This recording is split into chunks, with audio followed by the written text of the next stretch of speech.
well known that we have adopted the principle of the welfare state and that we now look up to the state to go to the help of the needy citizen in some of his needs that are so very urgent and important and the fulfillment of which is considered to be so necessary from the point of view not only of the welfare of the individual but of the stability of the community also, and it is on this principle that we expect the state to undertake and discharge these functions.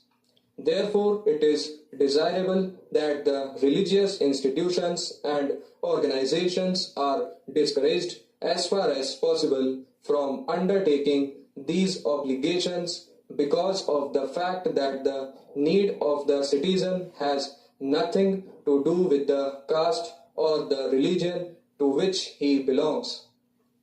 His needs arise out of the fact that he is a human being, that he is circumscribed by a certain situation and handicapped up to a point whereby it is not possible for him to satisfy his needs in the normal way, and therefore he looks up to the state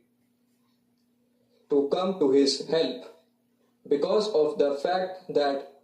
his needs arise from his being an individual and citizen of the country, it is desirable that his needs are satisfied in a manner whereby he is considered as a human being and a citizen of this country and not as a person belonging to any particular caste or religion or religious organization.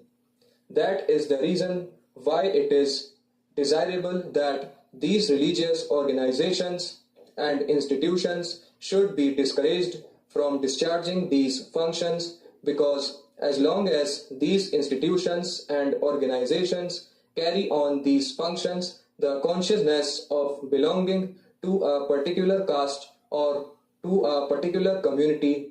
remains very much alive.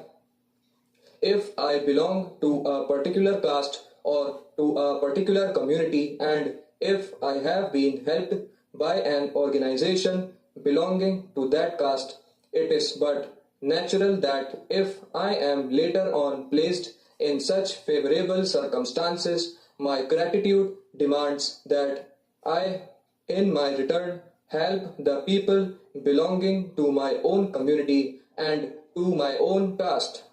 In this way, the consciousness of caste and community persists, which we have now begun to realize has done untold harm to our country. We want to see that this compartmentalization of our society into castes and communities should go. The consciousness of belonging to a particular caste or to a particular community should be replaced by the consciousness of belonging to the nation as a whole, so that the emotional integration of the nation could be speeded up. Because of this consciousness, it is also desirable that religious organizations and institutions should be discouraged from undertaking these functions.